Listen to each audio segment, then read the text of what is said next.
Welcome to She Persisted. I'm your host, Sadie Sutton. Every Friday, I post interviews about mental health, dialectical behavioral therapy, and teenage life. These episodes break down my mental health journey, teach skills to help you cope with life, and showcase testimonials from individuals, including teens just like you. Whether you've struggled yourself or just want to improve your mental fitness, this podcast is your inspiration to live a life you love and keep persisting. Hello, and welcome back to She Persisted. I am so excited for today's episode. This episode is for college students, incoming college students, high school juniors. If your college experience is on the horizon, this one is for you. I know a lot of high school seniors, almost all, I assume at this point, have just gotten their decisions back from colleges. So if you've applied regular decision, you're probably starting to make decisions about where you're going to be living next year, if college is the path for you. And that's a really big decision. At this point, it's becoming real. You're like, okay, what's the weather going to be like? What is my routine going to be like? I'm not just going on summer break and going back to high school next year. Things are really starting to settle in. And for college students, you're starting to think about your schedule for next semester, where you're living, what's happening over the summer. Things about next year are, again, getting real. So as everyone is thinking about this next year, I wanted to do an episode talking about tips and tricks for really successfully transitioning to college or having a successful college experience. Because there is so many changes that go on. There are so many shifts in your lifestyle and stress and school and relationships. Literally every aspect of your life pretty much gets turned upside down. And so having education and information going into the situation can be so helpful. So today's guests are Jill and Dave Henry. They've been coaching, entertaining, and educating teens in Los Angeles for more than 20 years combined. Jill is an award-winning statistics teacher, and Dave is an Emmy-nominated editor and television producer, and together they are the authors of The Greatest College Health Guide You Never Knew You Needed. So this is a book that is chock full. There's 101 tips in here, you guys, and they talk about everything from food, booze, stress, sex, sleep, and exercise on campus. It's all the information that you need to be successful in your college experience. They spoke to tons of teenagers and college students and college graduates to hear what they wish they would have known, tips they had for students, and with all of that information, they put it in this book and share a lot of it in this episode. So whether you're worried about navigating the dining hall or managing stress with your classes or making sure to have a good exercise routine in place or stay on top of your mental health next year, this book, this episode is your resource, and I think it's going to be really helpful to make this whole experience less abstract. So before we dive in, I want to let you guys know that Jill and Dave were so kind, and they are going to do a giveaway for one of you lucky listeners to win their book. So if you want to win a copy of The Greatest College Health Guide, head to my Instagram at She Persisted Podcast, comment on the most recent post your favorite part of this episode, and one of you will be randomly selected to win a copy of their book. If you want to add a tip, a trick, a piece of advice that you wish you would have known going into college, I'm sure that would be so helpful for people reading the comments to pick up on a little piece of advice. So with that, let's dive into this episode. Thank you guys so much for joining me today on She Persisted. I'm so excited to have you on the show. To start, can you tell me and listeners a little bit about you guys, your journeys, and how you got to writing your book? Of course. Yeah. So my background is in high school education, and I'm also a high school girls cross country coach. And about 5.5 years ago at this point, at the end of a cross country season, we had the seniors over for brunch. We were chatting with them. They were in the middle of admissions season and filling out applications. So college was very much at the forefront of their mind. And they confessed some concerns about the transition. I think the biggest one was the freshman 15, because that's, as a teenage girl, the physical changes maybe come to the forefront first. Yeah. But once we dug a little bit further, they were concerned because they hear the news like everybody does about the mental health crisis at colleges and the statistics on sexual assault and drinking related deaths and suicides on campus. And they were worried about how they were going to translate what they knew about how to take care of themselves in the high school setting and at home living with their parents, how they would make that work in the college. And so we really wanted to try to give them the best guidance that we could. And we looked for a while for an existing product that was something like this, that was comprehensive, that covered all these topics, but presented it in a way that would be engaging. And we frankly didn't find it. And so we spent 3 years ourselves researching, interviewing health professionals, surveying hundreds of college students across the country, all trying to gather the best information we possibly could, but make sure that it covers everything you need to know from nutrition, alcohol and drug use, exercise, stress, time management, relationships, finances, sleep, and most importantly, habit building. Because when you show up on campus, you're starting from scratch. Yeah. You've kind of lost a lot of the structures that you had in place before you got. And it was very important to us because this kind of health information typically is presented in a dry, clinical way.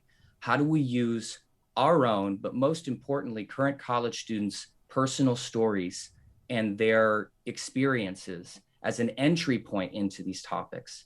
So we're not just learning about nutrition, we're learning about what a senior from UCLA really wish they had known when they were a freshman about navigating the dining hall. And so that was kind of the impetus for our project, was how do we take this information and make it engaging and root it in personal experiences? Yeah, I love that. And I think it's so important. I remember as I was nearing college, there was like a couple of things where people would try and give insight and advice. And I can't remember exactly what the book was called, but it was, I want to say it was like chicken noodle soup or something. Have you guys heard of that? The advice Of book? course. I thought it was that. And I was like, if it's not called that, I'm going to be like, they're going to be like, what am I talking about? I think it's chicken noodle soup for your soul. Yes, yes, that's it. Not just the soup. Just the soup. I knew it was something with soup, but I remember reading it and it wasn't, or parts of it, and it wasn't very helpful because it was like a little blurb from one person's experience. There wasn't any tangible advice. There wasn't any research. And if you're going through that exact thing, it's like, okay, great, helpful, validation. But other than that, there wasn't a lot of to go off of. And what I really like about your guys' books, one of the things that I've been seeing all over TikTok is James Clear's Atomic Habits. And it's something that it's a little bit dense. It's something I think is definitely not directed at the teenage demographic, but you guys talk about so many similar principles when it comes to habit building and in so much depth, because just building a habit, especially for college students, can be so overwhelming, whether it's like nutrition or sleep or studying. Like there's so many different areas where you could do that, but you guys go in so much depth, and that's what's important, is having that knowledge, that education and guidance, because you're on your own for the first time for many people. So I wanted to start by talking about the transition period. It's something that obviously a lot of students struggle with. It's a huge shift. So talk to me about what are some common reasons that students do struggle and they find it really difficult to adjust to being at college. Yeah, so the research and the feedback from the students we spoke to points to three major things. The first one is the shift in identity. Yeah. The second one is sort of the circumstantial and biological timing of when kids go to college. And then the last one is really the freedom, which ironically is the thing that students look forward to the most and ends up in reflection being the thing that challenges them. Yeah. So starting with the first, the identity shift. We were talking to a group of seniors yesterday, actually. And we asked them, what are you most nervous about? And that's actually one thing that a lot of them hadn't cued in on, was that when you leave behind the familiar setting of high school, you will likely no longer be the exact same person that you were to your teachers and your coaches and your friends in high school. You probably won't be that same person to your professors and your friends and your roommates at college. And that's a particularly important thing to recognize for kids who are really high achieving, whether that's excellent students or excellent athletes, great performers in their high school, particularly those who went to small schools. Because oftentimes what happens when you go to college is now it's small fish in a big pond. Yeah. And so if you have spent a lot of your high school existence sort of thriving off of the praise of other people around you, and you've sort of built this persona of being who you are, particularly if you're great at things, it can be really hard to adjust to now I'm just one of many great athletes or great performers or great students. That identity shift is hard for everybody, but it's really worth recognizing for the kids who have found that in high school they really thrived, to be prepared for that change in identity. And Dave actually grappled with that personally in his transition to college. Yeah, I kind of had a hard time in the sense that football was really important to me. And it was something that I was pretty good at. And I got a chance to play it in college, and only for a year. And then I stopped playing and I transferred to a different school, and I was only a commuter student. And so it wasn't just the issue of the external way that the world views you. Oh, well, you're a football player and that's what you do. And those are my expectations for you.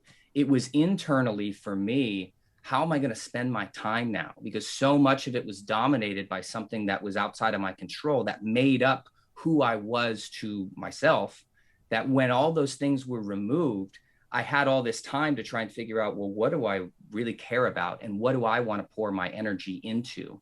And so that wasn't something that I had been preparing for. That was something that just happened in an instant.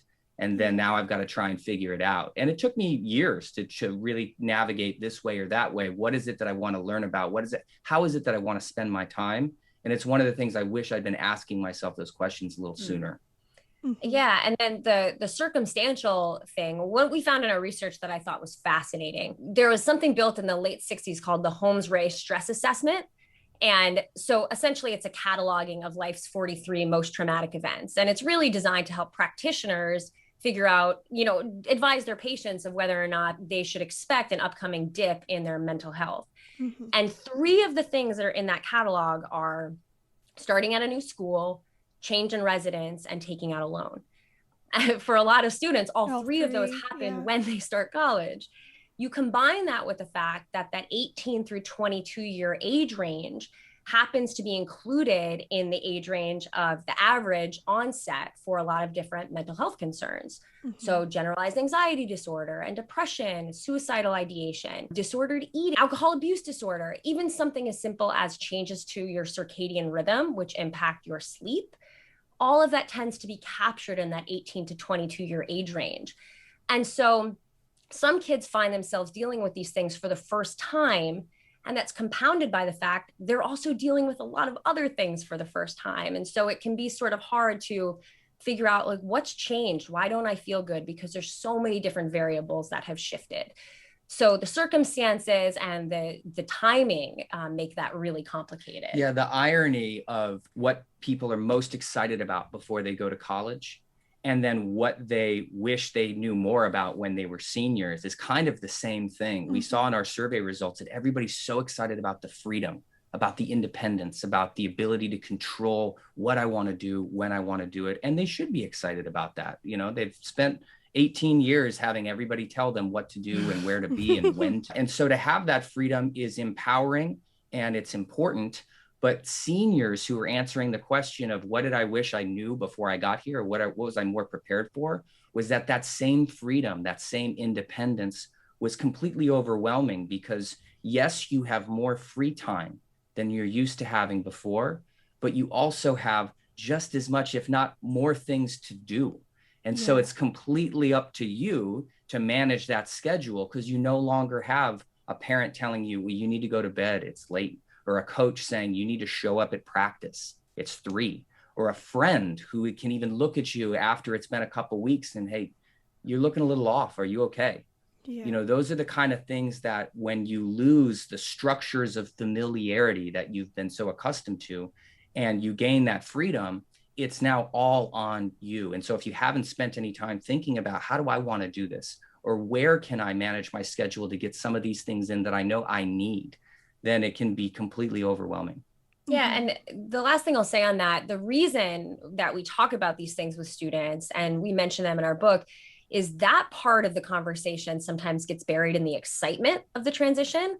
When we were talking to seniors yesterday, the presentation started with the speaker that introduced us saying, we're going to have these people here talking to you about college. These are going to be the best 4 years of your life.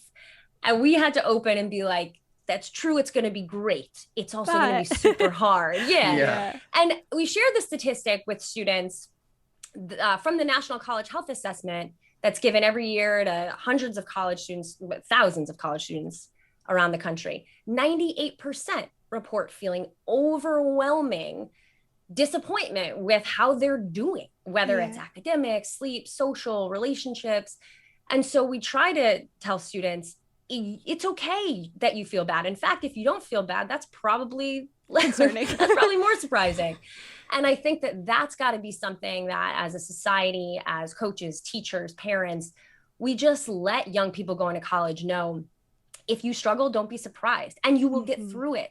but that's going to be a part of the transition. Change is hard, and it's made harder by the circumstances of this timing and the fact that you haven't had to practice being on your own before. And with that practice comes some difficulty and some pain. 100%. There's so many things there. I think we know that growth comes with discomfort, and if there wasn't discomfort in college, that there wouldn't be that season of growth. And it's important to remember that even when people are like, best 4 years of your life, like there are those hard parts as well, which you guys touched on. I think what you mentioned, Jill, with the identity crisis is a huge thing at Penn, especially the first semester. It's something that I heard so many people talking about, because you're at this school where there's so much highly concentrated drive and talent and intellectual ability, and people are pulled from all over. And that was something that I felt kind of lucky about going into college, because I came from the Bay Area, which was such a highly concentrated area with high achieving students. We're peak Silicon Valley, like all these kids want to go to these amazing schools.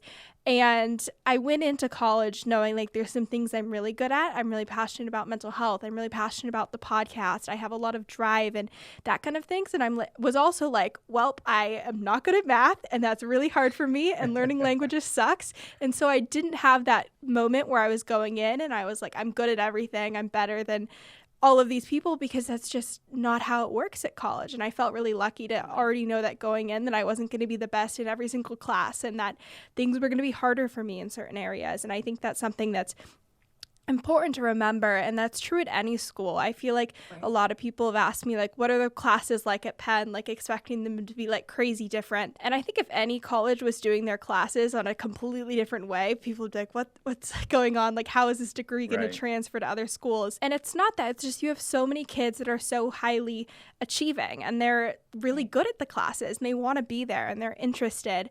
Whereas in high school, there was the experience of like 2 kids really raising their hand and engaging, and everyone else was like, I just have to be here. And so it's that shift. But it's, so many important points that you guys made. Yeah, you can one thing, just I thought of it as you were saying it, one thing that's super important that it seems like you had practiced and, contextualized for yourself before getting there, is for students to think about what makes them happy. That's internal. What things are they passionate about that no one can take away from them? That's not tied to a grade or somebody else's praise. Mm-hmm. Like you saying you have your podcast, that's something that you do and you're proud of. And I think students before they transition need to start taking a moment to look inward and be like, what can I do for myself on the regular that's not attached to my peers, that makes me feel good inside? And that's something that we tend to not focus on or really have training to focus on as people. And so just looking internally rather than looking for the external validation is an important skill for students to get comfortable with before transitioning. 100%. And I think what goes hand in hand in that is the how much free time you have and how much you have to decide your schedule.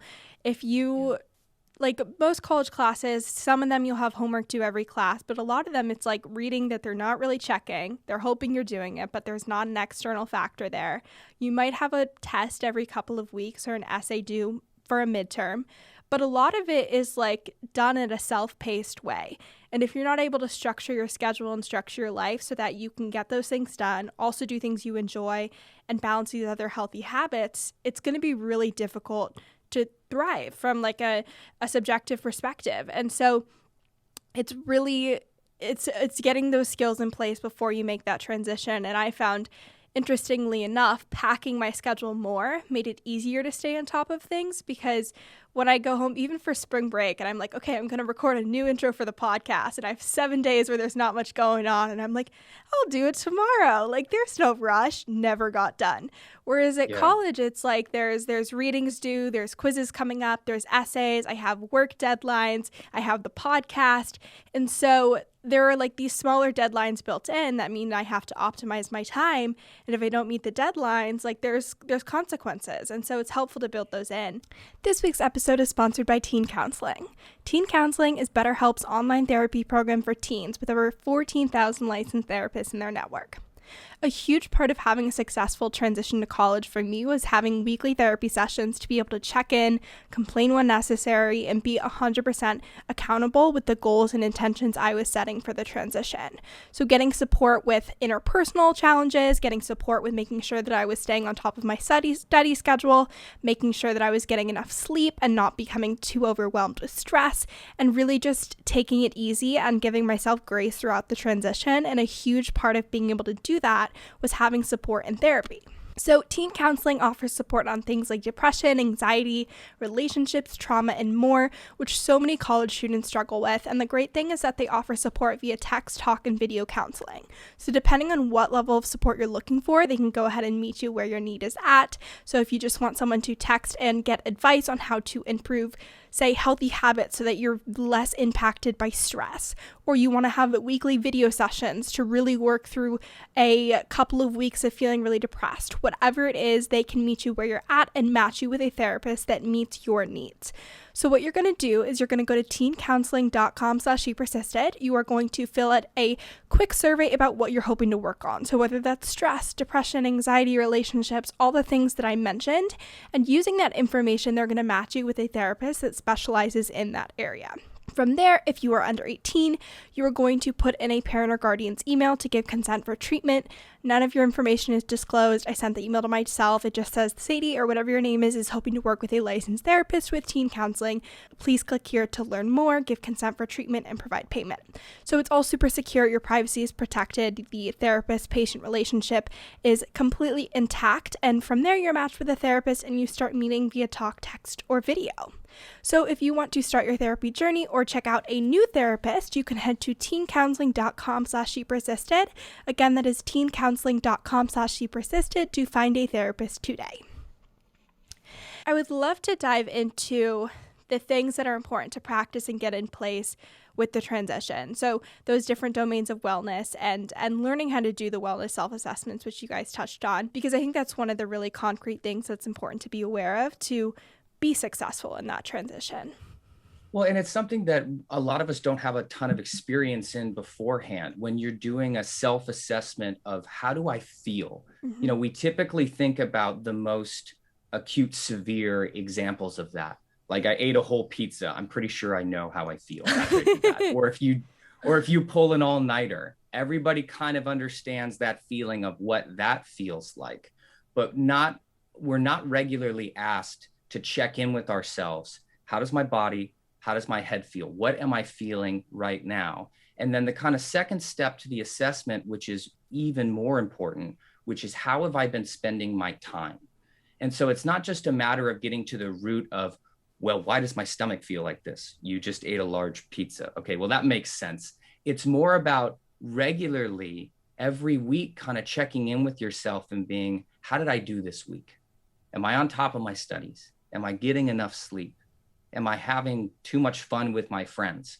Whatever those questions are, whatever the answers that you find in terms of how you've been spending your time, the most important thing we can encourage you to do is be honest with yourself without judgment. This isn't for social media. This isn't for your parents.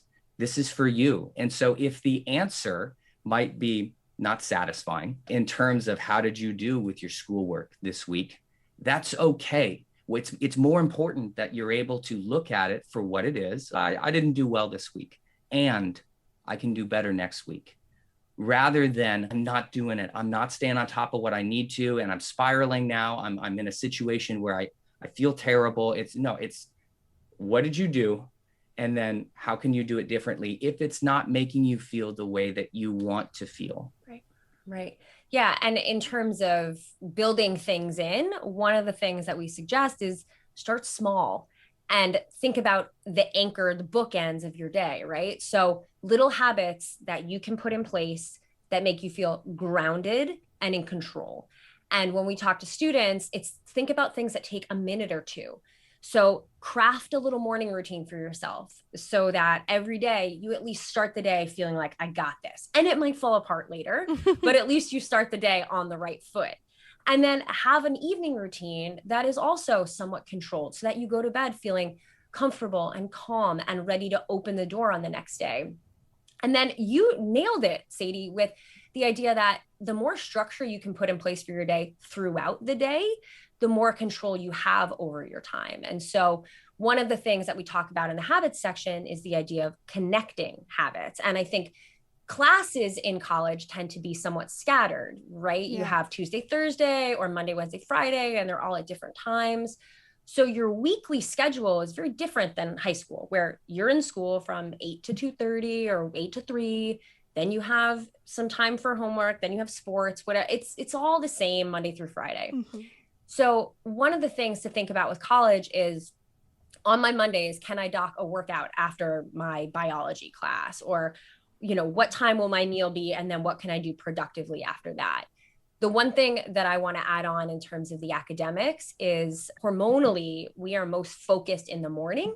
So I know for myself personally, I saved a lot of my work in college for the evening because that's when I did it in high school. Yeah. But social obligations pull at you in the evening in a way they didn't in high school, because you're not in, at your parents' house in your bedroom. You're in a dorm surrounded by friends. And so one of the things we pitch to students is you have to schedule homework time like it's your job. Mm-hmm. And the best time to do it is in the morning, because you're free from social obligations to an extent. And also your body is sort of at peak place for concentration and focus and cognition. And so it's a great time to do your hard assignments. You could return emails at night, but don't save your most important papers or, the hardest readings that you really need to absorb for those evening hours. And while that is absolutely true from a research standpoint, that there's going to be a percentage of the population that's like, dude, I am not getting up early to do my homework. Me. And that's I'm the population.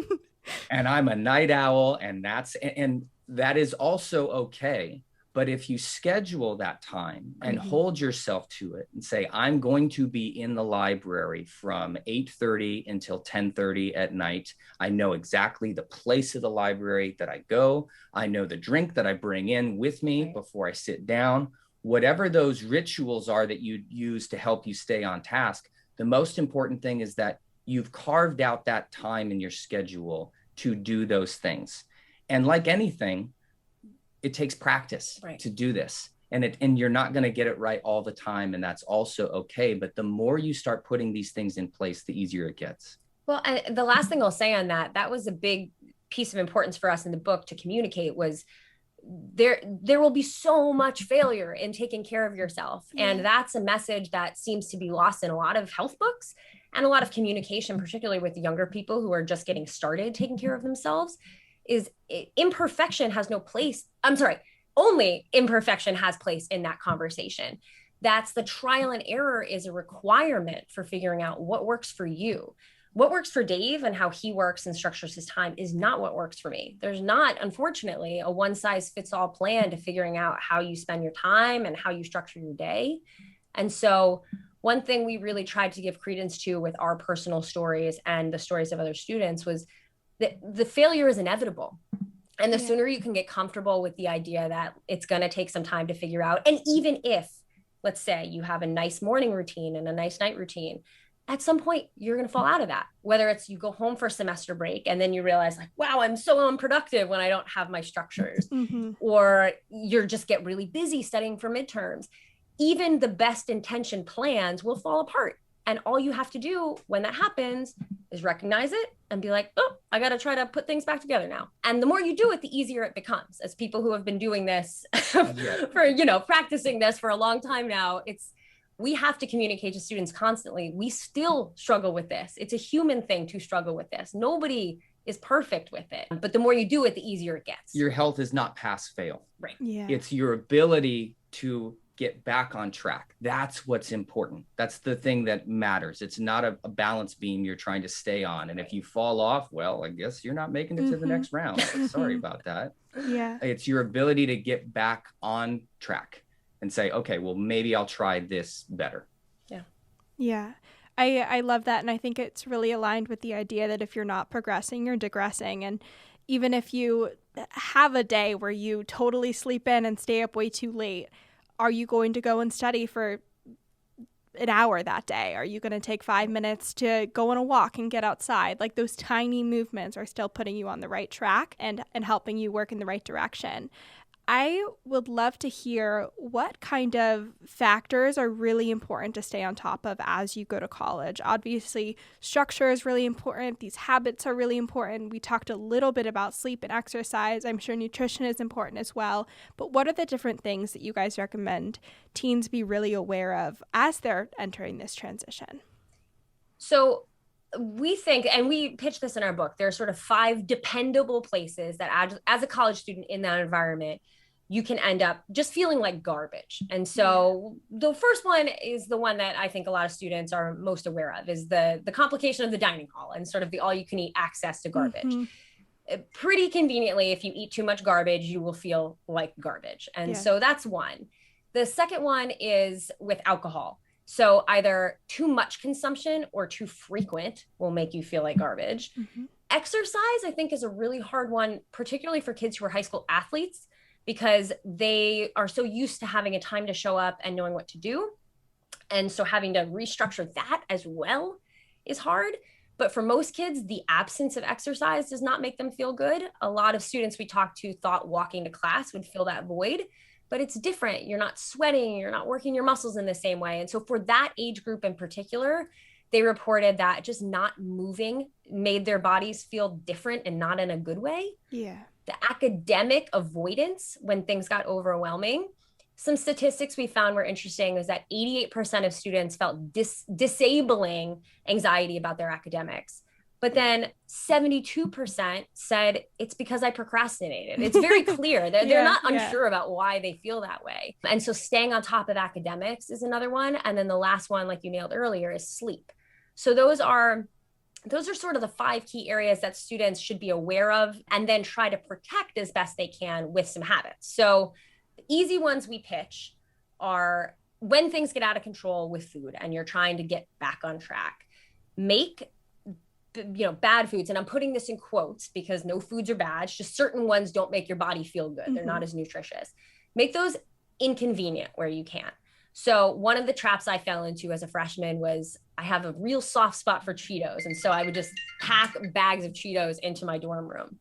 And as a result, I would eat bags of Cheetos. There's a study that came out of McGill a while back that basically debunked the idea of willpower. Mm-hmm. And said it's not willpower that some people have and others have, it's access. And so if you can try to limit your access to things that don't make you feel great, that's a stronger thing than trying to strengthen some willpower and muscle. Yeah. So with food, it's the idea of leveraging inconvenience. And the other way that shows up is if you know you have a soft spot for food ordering apps or financially that's putting you in a tough spot, take your credit card or debit card information off of sort of the autosave so that you have to go through the hassle of putting it in. And in that moment, you can decide, is this something that I really need to do? And that can prevent you from sort of the late night, like 4th dinner or mm-hmm. spending money that you didn't want to be spending. So those 2 things work with the leveraging inconvenience piece around food. With drinking, because it's kind of a 0 to 60 situation for a lot of kids, we're not encouraging people to drink before they're 21, but the truth of the matter is that most college students will become legal drinking age while they're in college. Yeah. And so starting some realistic information about what alcohol does to your body and what are the potential pitfalls is useful information for everybody who is going to college. Even if you decide not to drink, your roommate might end up in a bad spot. A friend of yours might be in a bad spot. These are things everybody should know. So from a quick tip standpoint, if you can learn how to set intentions for your week, first and foremost, I know I'm only going to go out on Thursday and Sunday or whatever the days are. If you can take some control over when you're going to do it, you can avoid this kind of free-for-all ideology where it's Tuesday and somebody on your dorm room is or somebody on your hall is going to come and be like, what are you doing? What do you want to do? That has potential to happen in the college setting. And so if you can take a little bit of an ownership situation over when you are going to blow off some steam, that at least is something you can quantify. Where at the end of the week, maybe you didn't stick to your 2 days, but you didn't. And you had an idea of what you wanted to do. And so it gives you an idea of what you can do differently the next week. And then probably the most important thing for college students is understanding how to set limits for your personal ceiling of what your body can handle. In the advice of don't drink until you're 21, what is lost in that information, what is lost in that advice, that idea of abstinence, is that if you drink too much alcohol at one time, you can die. It happens every single year on college campuses across the country. And we're not trying to use scare tactics to get people to make certain decisions. It's understanding that alcohol is a poison. If you drink too much alcohol, you will suffer from alcohol poisoning. And there are mathematical ways to take your gender and your weight and find the limit for what your body can handle within a frame of time. Okay, so we saw so many students by their senior year have these survey questions of what I needed to know, what I had learned was that I can only have 3 drinks in a night, and that's my limit. And so whoever you are, it's important to understand what is your limit.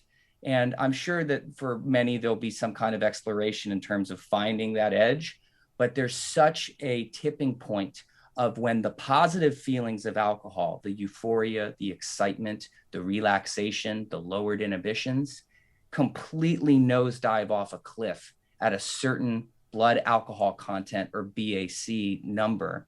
And that's 0.12. Everybody's kind of familiar with 0.08 this is what the legal drinking age or driving age, the driving number for what I can drink and kind of stay underneath. But what's not talked about is that after your blood alcohol goes over 0.12, euphoria turns into dysphoria, which is the opposite, anxiousness, restlessness. And when you get up into 0.15, you start to black out. And when you get into 0.2, you start to pass out. And by 0.3 and 0.4, you can enter a coma and you can stop breathing. That's not explained to college freshmen when they show on for orientation on day one. And so you see paramedics or ambulances outside of dorm rooms in the most dangerous time of year is the first semester of freshman year, because you've got a bunch of people who are like, we've been waiting so long and we're here. Mm-hmm. And they weren't prepared to understand that if I overdo this, this can have horrendous consequences for myself. I could hurt other people. And it's not to say that you can't drink responsibly or you can't have a good time. That's absolutely possible. But you should discover what your limits are so you can make that intention of tonight, I'm only going to drink this amount. And this week, I'm only going to go out on these days. And the one thing I'll add to that is 25% of college students don't drink at all. So if you're hearing this and you're like, well, I don't need to know those things because I'm not going to drink.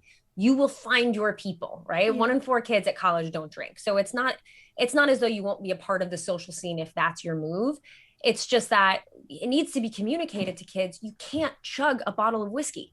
And you hear those stories every year and it breaks our hearts because it's science. There's a number. Everybody has a number. And if we could just as a community try to be comfortable with the idea, even though that students are under 21, and we know it's not legally okay for them to drink.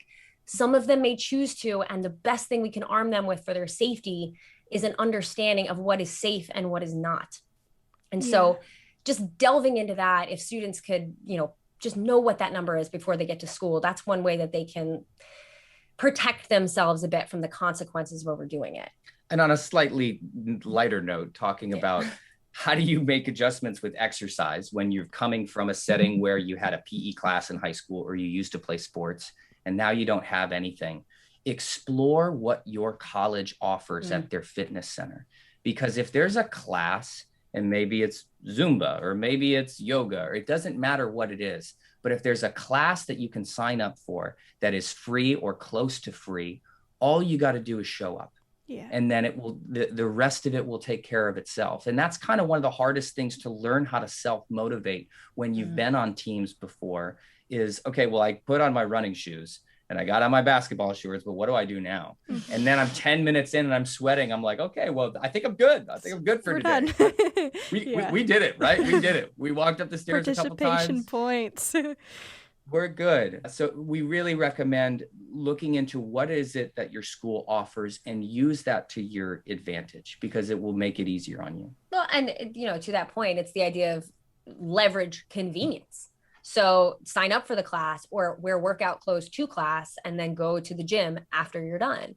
Find a workout buddy. If all else fails, have an activity tracking watch so that you can be inspired by your own motivation to close your rings, which is what drives me personally most days. And so just looking for ways to make exercise easier, because a lot of students will confess motivation for that is at a big low when you don't have a coach that's expecting you to be there and you don't have games anymore and you're not training for anything. So that's another one. And then the last one we'll say for sleep, because we already talked about academics a bit. I know it sounds lame. Have a bedtime. It doesn't have to be 9:30. It could be midnight, but quality of sleep is impacted by consistency. And so if you're trying to go to bed around the same time, at least Monday through Thursday, that sets you up for just more restful sleep cycles. And the other thing we pitch to students is don't make your room the party room. Monday through Thursday, have an agreement with your roommate. We go to other people's rooms because it's a lot easier to just sneak out the door than it is to kick people out. And so in terms of trying to stick to a healthy sleep schedule, that's the little ways that you can have a bit more control over your weeknight rest. Yeah. And that's, yeah. I think those are huge and all very manageable and reasonable if it's a goal for you. And again, making it easy for yourself, making these things convenient, building an accountability are all super helpful. This week's episode is brought to you by Sakara. Sakara is a nutrition company that focuses on overall wellness, starting with what you eat. You might have heard of their meal delivery services. They are gluten-free, vegan, non-GMO, organic, all of the things, and they get delivered to your door. No prep required, so they have breakfast, lunch, dinner, and snacks. It's super convenient, and it's an amazing way to make sure that you are getting all of your nutrients and your food is fueling you for all of your activities that you are doing. They also sell a ton of wellness essentials. Two of my favorites are their detox drops. They are chlorophyll drops. I know you've seen them on TikTok. I have as well. You add them to your water, and what I like about these ones is that they don't add a taste. So even though the water is green because of the chlorophyll, you're getting all the benefits, it doesn't taste like gross or like a greens powder. It literally just tastes like normal water, which is one of my favorite parts of it. My other favorite is their sleep tea. This is an amazing thing to add to your night routine. It has chamomile and lavender to relax and wind down before going to bed. It's a great addition to your nighttime routine. I highly recommend it. So if you want to check out Sakara and their wellness essentials, you can use code XOSADIE at checkout for 20% off your first order. Again, that is code XOSADIE at checkout for 20% off your first order using the link in today's show notes. We did touch on this a bit, but I would love to hear what the most common things that college students are struggling with. I think when you're in college and when you're in this new experience, a lot of the times it feels like you're the only one that's ever been through it before. It's very isolating. What are some of the common things that people have reported experiencing and are like, no one else has this happen, and you're like, actually, everyone is struggling with this? We had a quote in our book that I really loved, and it was from a senior at NYU who was like, basically her overarching advice was seek help when you need it. And she was like, you might feel like you are overwhelmed and white knuckling it through life, and that's just the way it needs to be. And it's not. And you need to remind yourself that you don't have to just keep pushing through. Seek out help from the resources that are on your campus. It's a whole environment designed to support you. You have an RA on your floor as a freshman who has been trained to, at the very minimum, point you in the right direction for help. You have a campus wellness center with people who are experts in this stuff. And the other thing that came through a lot in student feedback was know who you can call off campus, because sometimes being on campus is a source of stress. And so just reminding students to, before you leave, put some numbers in your phone, or names rather. When you are at like an 8 or 9 out of 10 and you feel like you're going to burst because you're just not doing well, have some names of people you can call, trusted adults, family members, coaches, teachers, that you can just open up to and be vulnerable with. And sometimes the solution to your problems is taking a step back from your campus, because that can be a source of anxiety in that transition. And so a lot of students were just like, look to your old support systems, and also set some intentions about trying to maintain those relationships best you can, because that's an important part of your happiness, is feeling like you do have strong relationships, and invest some time in maintaining the ones that you left high school with. And so I know as a coach, that's been such a highlight of my life, is feeling like my runners can reach out to me when they're at college and they're in a bad spot. And to be that person for them is an honor. And I know a lot of other adults feel the same way. And so if you're a student hearing this, know that the people in your life who love you want to be there for you, and know that you can always call them. Yeah, and just to add to that too, when you go off to a new school in a new place, you're surrounded by new people. It is a different world, right? And it's brand new and it's overwhelming at times. But what you frequently forget when you're a couple months in or a few semesters in is that that world that you've entered, that you're in the middle of, is not the only thing that exists. And so it's so easy to get lost in this idea that the grades and the friends and the experience that is all around me is the only thing that I have to pull worth or value or purpose from.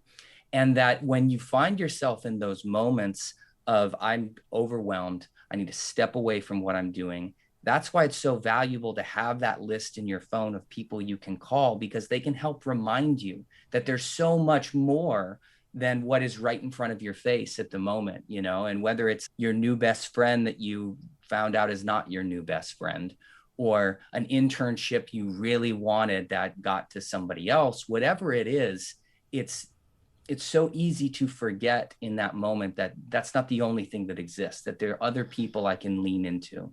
Yeah. And the one last thing I'll say on that is, particularly for students going to schools in cities or college towns that have sort of a vibrant college community outside of the school itself, get a job off campus if you can, or invest your time into the community in some other ways so that you have some other outlets that are local, but that allow you to remove yourself purposefully from the college environment. And that can be somewhat of a lifeline in terms of just taking a step back and taking a breath and resetting and being like, I have other things. It's not all just being at this school that is my life. That gives you a little bit of perspective that can be a helpful reset. Yeah, I think that you're also making your own life a lot easier if you can see that bigger picture and have that connection with the outside world, because when you get to your post-grad years, you're like, I'm good, I've got this. I already am somewhat in touch with these other communities and things like that. And you don't go through the whole thing again of having that really rough transition, high school to college, and then college to grad life. And so I think you're doing yourself a favor if you push through that discomfort when you're in college and you're really setting yourself up for success. What is one piece of advice that you guys would give college students or teens that are about to enter college? This, oddly enough, was a piece of advice I received when I was pregnant with our first child that I think translates to this type of situation. Make a list, again, on your phone of some reset practices. Yeah. So that when you are at a 5 or a 6 on your little stress scale and you just need a step back, you know what to do. Because in that moment, it can be really easy to forget, what is it that calms me down or allows me to shift focus? And the reason I like it on your phone is that's always with you. When I was pregnant, we had it on our fridge. So Dave could be like, hey, you should go get a coffee because you said that makes you feel good. And I would also suggest students share this with their parents or whoever they tend to, talk with the most, so that they have other people who can remind them. But the ideas for this are keep them relatively cheap so that money is not an issue, keep them easy, convenient. When we talk to students, we say have a few of them be things you can do outside of your dorm room in case roommate conflict is an issue. But I think as people, we don't often allow ourselves a moment to just step back and be like, what makes us happy? What can I do that will recalibrate me and give me a moment to, like we were saying before, reflect on how I'm doing and hopefully find some gratitude in the way that I've been living my life, but at least give me a moment to look at if I need to make changes, where do I need to make them? Just some space builder activities. And these don't need to be everyday things. Hopefully you can build them in a few times a week, but at the very least, when things feel overwhelming and you need to take a step back, do you take a walk? Do you go get some coffee? Do you take a hot shower? Do you, Dave used to sneak into the music building and play their piano. And I think, so whatever you can do that makes you happy, the list is different for everybody, but being prepared with some tools so that you have an option to reset when you need it feels like a very simple thing you can do to have a little bit more control when things become out of control. Yeah. And as an additional tip, I'm an enormous believer in micro goals. Mm. I'm not a naturally organized person. And, being on top of things is something I've had to work really hard over the years to kind of conquer. And so you kind of touched on a little bit with when you analyzed your schedule and you packed it, you felt like you were more on top of this and more on top of that. So you're taking a day or a week and you're breaking it down into smaller substructures. Well, I would do this exact same thing when it's time to work on school.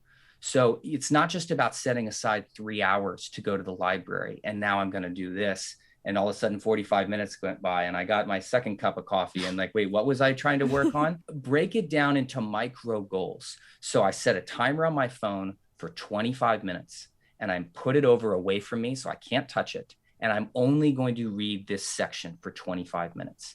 And the flow state, by the way, is real. You have a superpower you can tap into that when you decide to engage into something and you continue engaging for long enough, you'll just keep cranking away and you'll be so much more productive than you were when you were like, oh, wait, what notification just went off on my phone? Or, oh, I'm out of coffee. I got to get up again. I mean, you can't sit here without like coffee. That is what it is. So for me, that's been extremely valuable because it also gives you the opportunity to practice. It's time to work. Right. And it's so easy to kind of find this excuse or that excuse. And for me, totally, that happens all the time. And so I'll look at the hour and say, well, what can I do before that hour? I'm going to set the intention. It's 43 minutes from now until then. Set the timer, go. And if you don't hit it, who cares? You're working and you're not looking at your phone and you're not standing up and walking around. And so if you can find a way to use micro goals to your advantage, so it's less about, okay, my to-do list says do all homework on Wednesday night. It's no, read chapter 2 in the next 10 minutes and then reassess what's next on my list. Mm-hmm. Well, and I think that translates to anything that's time-based, exercise, socializing. If you find that you're kind of paralyzed by social anxiety, when you get to school and are afraid of making friends and going to club things, setting those little micro goals for yourself of like, I just got to go for 20 minutes. I just got to go to the gym and sweat for 20 minutes. I just got to try to talk to people, even if it's 10, just setting some really easy goals for yourself so that you can spend your time in a way that serves you is the quickest way to making sure that you're moving in the right direction. Like you said earlier, it's like one tiny step in the right direction has a potential to have a real snowball effect. And the last thing I'll say about it, all the areas of our health are connected. The sleep, the exercise, the eating, the stress management, they all work together. So if you just pick the area that feels easiest for you, if you're like, I like sleeping, I could go to bed earlier every day.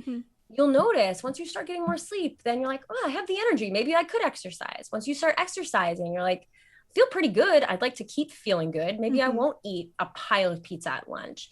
And so one small action can trigger this lovely waterfall of other things that fuel your soul and make you feel good in your body and in your mind. And it all starts with just one tiny little step. Yeah. I think that's huge. And I think all of this really ties in to the idea of maintaining your baseline before you get to that point. Like you talked about reading those headlines where kids are really struggling with their mental health and some crisis happens. It's making sure that before you ever get to that point, you are maintaining these habits and moods and goals. And it really ties to something that we talked about in my psychology class, which is that these really acute cases of depression or anxiety or suicidality or OCD, whatever they are, they get treatment very quickly. Like the timeline of when they ask for help and when they get support is a lot shorter than people that are struggling with anxiety or depression, but on a lower scale. But those people that are struggling on the lower scale struggle for years longer without asking for help.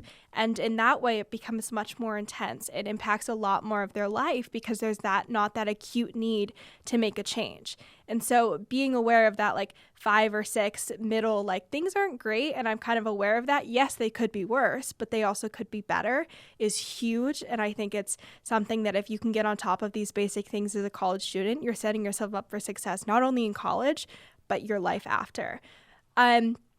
Where can listeners continue to consume your content, get your book, follow along, and all of that? So our book is anywhere books are sold. Amazon probably gets you to it the most quickly, but if you love to support indies like we do, you can get it from a lot of indie bookstores. Go through IndieBound or Bookshop. As far as content, we're so excited. We're starting a thing next week on social media, and it'll be continuing now 3 times a week of takeovers with current or recent grads, current college students or recent grads, talking about the stuff that's in our book. Where did they struggle? What did they wish they had known? What were they most excited about, and what were they most surprised by? And we've got some amazing students lined up who are really excited to share about their experiences. So students preparing to go to school or in school, we're hoping to create a real community of just sharing, and then also providing resources and research where we can on that page, but in a fun kind of snappy way, just like we do in our book. But we really want to create and provide a community for students so that they feel like everybody's kind of struggling. Even if what we see on social media looks happy, we're all in it together. And that is something that we really want to promote. So that'll be on our @Greatest College Health Guide Instagram. And our personal Instagram is @2CoachHenrys if you want to see cute pictures of our children, because that's primarily what is on there. I love it. Well, thank you guys so much for coming on She Persisted. I know this episode is going to help so many people, and I'm so glad we got to do this. Yeah, us too. Thank you so much for having us, Sadie. It's an honor to be here. Of course. Thanks.